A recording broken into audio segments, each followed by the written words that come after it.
Daryl Baskin here again. We're covering the diagnostic approach to retinal and choroidal disease. This is part of an SAOC, San Antonio Ophthalmology course review for taking OKAP's OKAP's a board exam. All right, here we go. This is a patient not retina related, came in with bilateral eye pain and blurry vision, had very elevated pressures, and this is my first great photo of glaucom flecken. Hope you can see that as well as I can. Okay, so we're going to talk about OCT first, which is one of my love languages. This is a really busy slide, but I want to point out a few things to you. We've got GCL, INL, ONL. They're all relatively dark layers compared with the surrounding layers. So just to help orient, nuclear layers are in general dark, where they should be.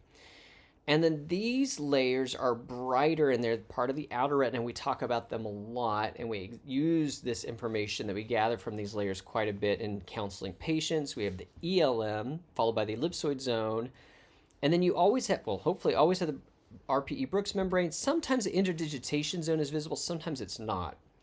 But if it is present in one eye, it should be in the fellow eye, okay? OCT angiography. Basically, several scans are acquired in quick succession in the same place. And when we see a variability in the reflectivity, sort of like looking at the sky and seeing a twinkling star, we assign that the characteristic of saying it has blood flow. And I wish we would just paint it red, but instead we paint it white. So they're often viewed on FOSS, although you can see them as a B scan. And unlike FA, which can visualize, as we mentioned earlier, the superficial vascular plexus, the OCTA can also get that deep vascular plexus as well as this radial peripapillary capillary network. There are some motion artifacts, projection artifacts, and signal voids, and honestly, our reading centers for studies throw these things out all the time. We get told they're just not high quality enough. So we're going to go through an OCT exercise here. If you see this asterisk, that means I think it's pathognomonic. I used to have a lot of asterisks. I have a lot fewer now. I've learned a lot more over the years. So I want you to think about these, answer in your head. I would love to call on people, but we just don't have that capacity here in this setting. So what is the abnormality seen here in this red rectangle? And for reference, you can see the green rectangle is more normal. So this is, wait for it, drill. Disorganized retinal inner layers, often found in diabetics and RBO patients. I want you to look at these two slides. These are, it seems obvious right now, these are very different places where we have hyporeflectivity, but you'd be surprised the number of times I have a patient that gets sent in with the one on the bottom and they're calling it the one on the top. So let's go with the top one first. What is this abnormality? Where is the hyperreflective space that I'm pointing at? That is a pigment epithelial detachment that's underneath, that's between the RPE and Brooks membrane. And this other one is subretinal fluid. This is a patient with multiple myeloma, but I've seen a lot of patients get referred to me. Actually, it gets both ways. The SRF is called a PED and the PEDs are called SRF. So just, you know what I recommend is tracing you over from normal anatomy into abnormal pathology. That will help you out a lot. So what is this abnormality? This is intraretinal fluid. And what is this condition? This is pathognomonic. You can see my little asterisk there. I'm going to call that a star from now on. And this is IMT2, MACTEL2. We'll talk about that later. What's this abnormality? Important to know what this is, because this is not intraretinal fluid per se. It's certainly not caused by an exudative process or CNV. This is called outer retinal tubulation. You see it in dry AMD. We think the photoreceptors are circling up and singing around a fire here because they've got no RPE to plug into, no functional RPE. What is this abnormality? We didn't have a great name for this a few years ago. Now we call them bacillary detachments. In this case, it's due to VKH, but they could be due to a number of different entities. Oh, here we go, VKH picture for you. So what one abnormality do these two OCTs have in common? Think about it for a moment. I'm going to point it out now. They both have hyperreflectivity in the inner retina, and they're due to two different causes. And to be honest with you, for the top picture, I'm not sure if I could tell you what that was definitively. That's why I don't have a star there. But the top one is due to commotio. Once you look inside the fundus, it's a lot more obvious. And then the bottom one is a patient with PAM. Both of these entities we'll talk about later. And then what do these two OCTs have in common? actually two abnormalities, right? So they're both thick choroids. They have choroidal folds. And you would be welcome to guess at why each of these patients has what they have. But I'll go ahead and tell you because they're not quite pathognomonic. The first one is hypotony maculopathy, resolved just a couple weeks later, actually, as the pressure went back up. This is after a trab. Not one of my travs, but I'm sure my travs look like this. And then this patient had VKH. You can see the subretinal fluid, which gives you a clue that maybe it's more of an inflammatory process. And hyperreflective foci anterior to the retina. So what one abnormality do these two have in common? They both have parafoveal outer retinal thinning. You can see the loss of the ellipsoid zone. You can see the loss of some of the ELM, more pronounced than the upper one. I wouldn't expect anybody to be able to say what the cause is. There's a nice differential for a bullseye maculopathy. But in this case, the top one is HTQ, and she actually, when she was told to get off of Plaquenil, she went on to chloroquine. It was really bad news. I inherited her, and I don't think this sort of thing happens very often anymore. Bottom patient is ABCA4 positive Stargardt disease. Okay, so what do all four of these OCTs have in common? They are all patients that have a CRAO, okay, in various states of acuity, criticity. And then I just want to point out what is the most prominent abnormality that these two OCTs have in common. They both have an island detachment, which is probably pathognomonic. What do these two have in common? They both have vitreous cavity hyperreflective foci. I don't know if we should call these preretinal HRFs or vitreous cavity HRFs. And then if you could figure out the cause of the top one, well, there's just no way you could. So the clue as to what's going on is two different things. Is if you look where I put these yellow circles, in the top one you see no vitreous attachment. This is a patient that has a PVD with a retinal tear, has some hyperreflective foci. I don't know if those are RPE cells or if you have red blood cells floating around or what, clumped together. The bottom one, there is no vitreous separation, and you see subretinal fluid, and you see hyperreflective foci within the retina, and that's a patient with Bartonella. I believe it's Bartonella's neuroretinitis. Yeah, neuroretinitis, Bartonella. Okay, next up. All right, so we're going to talk about fluorescence. I just want to point out the term fluorescence applies to all fluorescence. Indocyanine green, Fluorescein-based, autofluorescence. The term fluorescence works just fine. We've added a lot of extra words. Those uveitis doctors love their extra words. The concept is you shine light or you invest energy into a molecule. It absorbs that energy, and then it gives off a longer wavelength or shorter energy emission. That's the fluorescence. It glows. Fluorescence with Fluorescein, you could see here the excitation peak is, we'll say, close to, I don't know,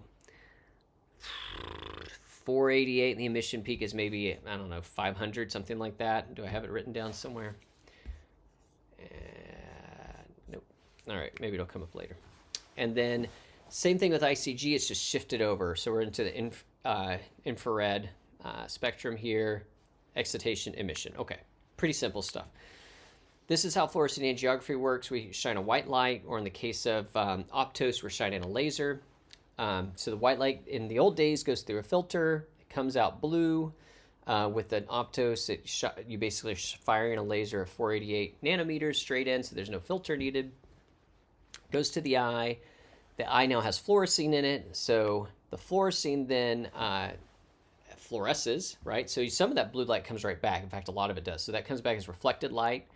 That gets blocked at the barrier filter, and only the fluorescent light gets to pass through. And then that hits the image, the charge coupled device or the film in the old days, and we convert it to a grayscale image. Indocyanine green angiography, same principles, different excitation, different barrier filter, otherwise, same kind of idea, fluorescence. Autofluorescence, also very similar, same as the original barriers for the fluorescein angiography, except no dye is given. We're working with intrinsic fluorophores, and again, we block the reflected light, and then we've got just the fluorescent light. So 80% of fluorescein dye binds to plasma proteins, mostly albumin, which quenches its fluorescence. However, the remaining 20% is unbound and can fluoresce. It's metabolized by both the liver and the kidneys, eliminated in the urine. It's good to know adverse effects when you're counseling patients: temporary yellowing of skin, nausea and vomiting, your urine turns extra orange, urticarial reactions in about 5%. We usually treat that with diphenhydramine. Extravasation of dye can be painful. Use a cold compress if needed. Local tissue necrosis has been reported. Rarely someone gets hypotensive shock or even dies, 1 in 200,000. I hate to mention that to patients. My own grandmother went to the ICU after getting her first and only FA. She did live through that. So I feel obligated to tell patients about it. So physicians should always be on the premises when an FA is performed. No teratogenic effects have been identified, but we do try to defer it if we can. And it is transferred to breast milk. So the retina has a dual blood supply. We talked about choroid, talked about central, the retinal arteries. And so when this fluorescein goes in, initially it fills the choroid, okay, and the choriocapillaris leaks fluorescein like a sieve. So it's going all over. But then the RPE blocks the fluorescein, both physically, doesn't allow, because it's the outer blood retina barrier, doesn't allow the fluorescein to pass through, and it also blocks the fluorescence itself, the light that's shining. And then finally, rule number 3, retinal vessels should not leak. Okay, so that dye doesn't go all throughout the retina. So here's just a quick video of the normal timing. We've got an FA on one side, ICGA on the other. This is a patient with CSR. When I think about any fluorescein angiography, any of the angiographies or even autofluorescence, think about too bright and too dark: hyperfluorescence, hypofluorescence. Hyper breaks down into 4 categories: leaking, staining, pooling, and a window defect. Hypo is a blocking defect or a filling defect. So when you're interpreting these, you can kind of break it down like that. These are some drusen that are staining. Here's an example of an RPE rip. That's a transmission defect. Window defect. Here's an example of leaking from a classic CNV, type 2 MNV. Here's leaking from a central serous patient. You can see it expanding over time. And then here's pooling in a large PED. And you can see just getting brighter. Pooling doesn't expand beyond the original borders like leaking does, but it does get brighter and brighter, as you can see. And there's that PED. We saw that picture earlier today. And so hypofluorescence, a filling defect, you could see that things just kind of stop. We actually have some hyperfluorescence too right at that border. This is a patient with fever. I just saw at UT a few months ago. And then we have blocking defects. This isn't great. This is an old FA on a top con. But the idea is I'm highlighting an area that's darker than it should be. And when you look at the color, you go, oh, that's why it's blocked. It's got all that lipid there blocking it. Patient with coats. So ICGA, it does contrast with FA in some ways, pun intended. So it's water soluble. It's 98% lipoprotein bound, and that's the part that fluoresces as opposed to FA. Here's your excitation emission peaks. You'll need to memorize those. It's got a longer wavelength, so it's able to fluoresce through pigment, fluid, lipid, and hemorrhage a lot better than FA. It's mostly lipoprotein bound and remains within the choroidal vasculature, does not exit the fenestrations, and it delineates the choroidal vessels fairly well, and it still fluoresces when it's lipoprotein bound. Lower rate of side effects than FA, nausea, vomiting, rare. It does contain 5% iodide, should be used with severe caution in folks. In fact, I wouldn't do it if the patient says they have an allergy to iodide, but there's no reason why shellfish allergy should preclude the use of ICG. If they have liver disease or they take metformin, I probably wouldn't do it.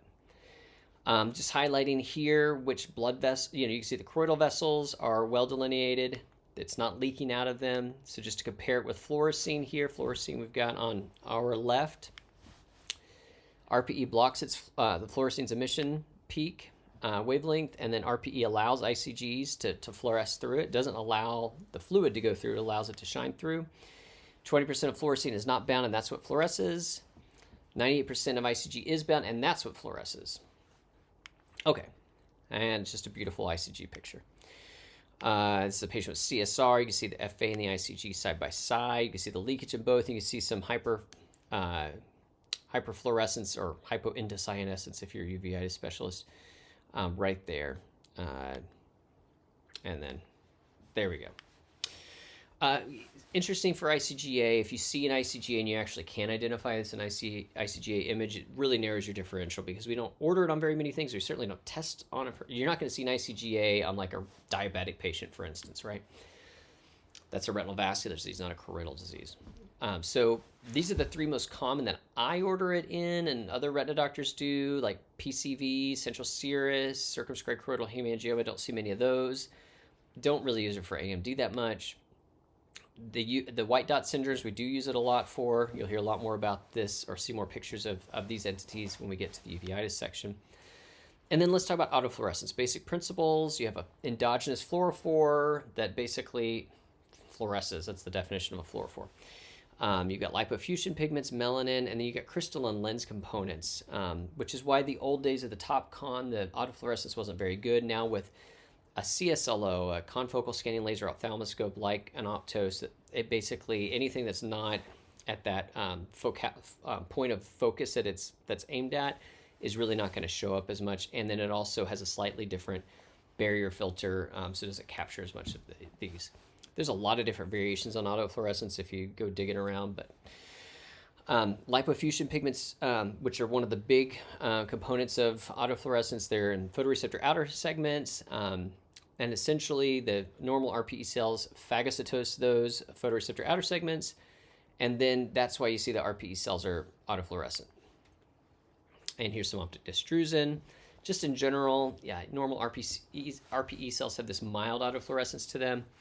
Sick RPE cells are hyper autofluorescent or bright. Dead RPE cells are black. And it's useful to monitor the growth of GA for monitoring uveitic conditions. And it's useful for diagnosis in some key diseases we'll show you in a moment. I just want to mention for a moment, how do you identify different imaging modalities? Here's just a couple of tricks.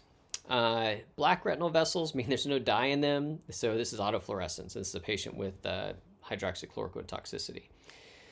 When you see the choroidal vessels really prominently, then you should think ICGA. And then fluorescein is the other one. So what's this disease? Oh, I just told you because we just saw it.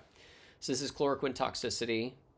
Here's another patient with autofluorescence. What are these little hypoautofluorescent lesions? These are subretinal drusenoid deposits in a patient with macular degeneration. Here's a patient with macular degeneration over here. What do you think? Oh, I've already shown you this slide. So this is an RPE rip. And then you can see that hyper autofluorescent edge where the RPE is scrolled up. And you can see that there on the OCT. And then here on the left side, what are these little things? These are small areas of GA, non-subfoveal multifocal GA. What is this disease? I'm going to show you a couple other pictures. You should probably be thinking best. And these hyper-autofluorescent lesions, these represent orange pigment in a patient with a choroidal nevus or a small melanoma. And then what is this finding or condition? You see some little streaks kind of come, or we'll just call that prominent pseudopodal. No, pseudopodal is going to be too distracting of a term. They're basically coming out from the optic nerve, and they look like extra blood vessels. We call them angioid streaks. Okay. And then I have to touch on this as well. Both of these patients have CSR. And one of them, things are darker than normal. And the other one, they're very dark in the center, bright on the outside. These are both common scenarios that you see with CSR. This is more of an acute variant, so that you got fluid building up here, blocking the underlying autofluorescence of the normal RPE. Over here, and this is going to be recent in onset. Over here with this chronic picture, you see gravity-based demarcation, dark areas of RPE, hypoautofluorescence corresponding to RPE death, surrounded by sick RPE. And then, this is just worth mentioning again, we're seeing orange pigment again, but then also see this is an area of subretinal fluid, but it's actually brighter than normal because it has all these outer segments that are not getting phagocytosed, so they're building up, so it's a little bit more chronic subretinal fluid. So subretinal fluid could be bright or dark. There you go. Okay, and that pretty much ends our section here. And remember, always wear your eye protection. Thank you very much.